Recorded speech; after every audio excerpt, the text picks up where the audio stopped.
ನಾವೀಗ ಹಳೆ ಬಾಗಲಕೋಟೆಯ ಮಾರ್ಕೆಟಿಗೆ ಬಂದಿದ್ದೀವಿ. ಅದು ಕೂಡ ತರಕಾರಿ ಮಾರ್ಕೆಟು. ಇಲ್ಲಿ ಸಾಕಷ್ಟು ಗ್ರಾಹಕರು ಇರ್ತಾರೆ, ವ್ಯಾಪಾರಸ್ಥರು ಇರ್ತಾರೆ. ಎಲ್ಲರೂ ಕೂಡ ಮಾತನಾಡ್ಸೋಣ ಯಾರ ಮನಸ್ಸೊಳಗೆ ಏನದ, ಮತ್ತು ಈ ಬಾರಿ ಯಾರ ಒಲವು ಯಾರ ಕಡೆಗೆ ಏನು ಎತ್ತ ಬರೀ ಮಾತಾಡ್ಸೋಣ. ಮತ್ತೀಗ ನಿಮ್ಮಲ್ಲಿ ಉಪಚುನಾವಣೆ ಬಂದದ, ಏನು ಸರ್ ವಾತಾವರಣ ಏನು ಅನಿಸಾಗೈತೆ ನಿಮ್ಗೆ ನೋಡ್ತಾ ಇದ್ರೆ? ಅದ್ರ ಬಗ್ಗೆ ನಮ್ಗೆ ಏನೋ ಜಾಸ್ತಿ ಮಾಹಿತಿ ಇಲ್ರಿ. ಯಾವ್ದು ಅಂದ್ರೆ ನಿಮ್ಗೆ ಅನುಕೂಲ ಆಗ್ತದೆ ಅಂದ್ರೆ ನಿಮ್ಮ ಬಾಗಲಕೋಟೆ ಅಭಿವೃದ್ಧಿಗೆ ಆಯಿತು, ನಿಮ್ಮ ಈ ವ್ಯಾಪಾರ ವಹಿವಾಟುಗಳಿಗೆ ಆಯಿತು, ಈ ಬಡವರಿಗಾಯ್ತು, ಮತ್ತೊಂದು ಕಡೆಗೆ ಈ ಎಲ್ಲ ಅಭಿವೃದ್ಧಿ ಆಗಲಿಕ್ಕೆ ಯಾರು ಬಂದ್ರೆ ಒಳ್ಳೇದು ಅಂತ ನಿಮ್ಗೆ ಅನಿಸುತ್ತೆ? ಯಾವ್ದು ಅಧಿಕಾರಕ್ಕೆ ಬಂದ್ರೆ ಒಳ್ಳೇದು ಅಂತ? ಇಲ್ಲಿ ಬಾಗಲಕೋಟೆಗೆ ಕಾಂಗ್ರೆಸ್ ಬಂದ್ರೆ ಸ್ವಲ್ಪ ಚಲೋ ಅನ್ನಿಸ್ತದೆ. ಹೆಂಗ್ರಿ? ಯಾಕಂದ್ರೆ ಅವರು ಸ್ವಲ್ಪ ಅಣು ತೊಣು ಕೇಳ್ತಾರೆ ರೀ. ಹಾಂ ಕೇಳ್ತಾರೆ. ಮತ್ತು ಬೇರೆ ಪಕ್ಷದವರು ಅವರು ಇಷ್ಟು ಕೀಳವಾಗಿ ಕೇಳೋದಿಲ್ಲ. ಹತ್ರ ಬಂದು ನಿಂತು ಮಾತಾಡ್ಸಂಗಿಲ್ಲ. ಇಲ್ಲ ಮಾತಾಡ್ಸೋದು.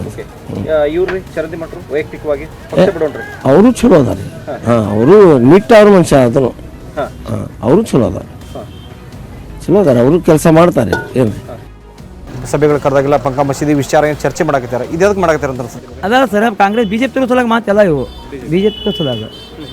ನಾನು ಹೇಳ್ತೀನಿ, ಈಗಾದ್ರೂ ಹೇಳ್ತೀನಿ, ಎಲ್ಲಿ ನಿಂತ ಹೇಳ್ತೀನಿ. ಈರನ್ನ ಚರಿತ್ರೆ ಮಾಡಿ ವರ್ಕರ್ ಮನುಷ್ಯ ಅದಾನ, ಚಲೋ ಅದಾನ, ಜಾತಿ ಸ್ವಾಮಿಗಳು ಅದಾನ. ನಾನು ಜಾತಿಗೆ ಗುರು ಅದಿ, ನಮ್ಮ ಮಂದಿ ಮುಸ್ಲಿಮ್, ನಾನು ಕಾಜಿ ಅದೀನಿ. ಆದ್ರೆ ಅವನು ಮುಸ್ಲಿಮ್, ಒಂದು ಹಿಂದೂ ಮಂದಿದ್ದು ಒಂದು ಸ್ವಾಮಿ ಅದಾನ, ಗುರು ಅದಾನ, ಗುರುಸ್ಥಾನಕ್ಕೆ ಅದಾನ. ಭಾಳ ಚಲೋ ಮನುಷ್ಯ.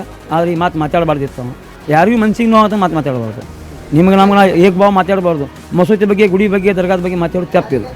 ಅವ್ರು ಮಸೂತಿ ಕೀಲಿ ಹಾಕೊಂಡು ನೆಗೆಟಿವ್ ಆಗುತ್ತೆ ಅಂತ ಅನ್ಸುತ್ತೆ ನಿಮಗೆ? ನೆಗೆಟಿವ್ ಆಗ್ತೀವಿ ಫುಲ್. ಇದಕ್ಕೆ ನಾವು ಆಗ ಅದಕ್ಕೆ ಮನಸ್ಸು ಮಾಡ್ಕೊಂಡು ಹೋದ ಸಾರಿ ಹೊಡೆದು ಬಿದ್ದಿದ್ದು ಅವ್ರ ತಮ್ಮ ಮಲ್ಲಿಕಾರ್ಜುನ್ ಚರಂತಿ ಮಠ.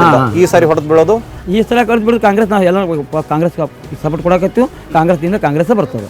ಇಂಥ ಎಲ್ಲ ಅದಾವೆ. ಆದ್ರೆ ಮಾಡಬಾರ್ದು, ಅನ್ಬಾರ್ದು ಮಾತು. ನಾವು ಫುಲ್ ನಮ್ಮ ಕಾಂಗ್ರೆಸ್ BJP ತರಬೇಕು. ಹಿರಣ್ಣ ಚರ್ಚೆ ಮಾಡಿ ನಮ್ಮ ಕೆಲಸ ಮಾಡ್ತಾನೆ ಭಾಳ ನಂಬಿಕೆ ಇತ್ತು ನಮಗೆ. ಅಲ್ಲಿ ನೀವೇ ಹೇಳ್ತಾ ಇದ್ರಿ ಚರಂತಿ ಮಠ ಬಂದ್ರೆ ಮುಳುಗಡೆದೊಂದು ಸಂತ್ರಸ್ತರಿಗೆ ಒಳ್ಳೇದಾಗತ್ತೆ ಅಂತೀರಿ. ಈ ಒಳ್ಳೇದಾಗೋದನ್ನ ನೋಡ್ತಿರೋ, ಆ ಮಾತುಗಳನ್ನ ನೋಡ್ತಿರೋ? ಮಾತನಾಡ್ತಾವಲ್ಲ ಸರ್. ಮಸೂತಿ ಅಂದ್ರೆ ನಮ್ಮ ಮನೆ ಅಲ್ಲ, ದೇವ್ರ ಮನೆ ಅದ. ಈಗ ನಾವು ಯಾರು ಮುಸ್ಲಿಂ ಒಬ್ಬ ಯಾರು ಒಂದು ಗುಡಿ ಕೀಲಿ ಹಾಕ್ರಿ ಅಂದ್ರೆ ಇಡೀ ಪೂರ ಜಗತ್ತಿನ ಮೇಲೆ ಇದಾಗ್ತಿತ್ತು. ನಮ್ಮ ಮೇಲೆ ಒಂದು ಶಾಸಕ ಮನುಷ್ಯ ಹಾಕಿ ಆಸೆಯಿಂದ ಮಸೂದಿ ಕೀಲಿ ಹಾಕೋಣ. ಈ ಎಲೆಕ್ಷನ್ ಅಲ್ಲಿ ಎರಡು ವಿಚಾರಗಳು ಬಂದಾಗ, ಒಂದು ಅಭಿವೃದ್ಧಿ, ಇನ್ನೊಂದು ಧರ್ಮ ಅಂತ ಬಂದಾಗ ನೀವು ಯಾವ ಕಡೆ ಹೋಗ್ತೀರಿ? ನಾವು ಧರ್ಮ ಬಂದಾಗ ಕಾಂಗ್ರೆಸ್ ಕಡೆ ಹೋಗೋರು. ಏನಾಗಿಲ್ಲ, ಕಾಂಗ್ರೆಸ್ ಕಡೆ ಹೋಗೋರು. ನಾವು ಬರೋದಿನ ಕಾಂಗ್ರೆಸ್ ನಮ್ಗೆ ಸಾಥ್ ಐತೆ, ನಾವು ಕಾಂಗ್ರೆಸ್ಗೆ ಸಾಥ್ ಕೊಡೋದು.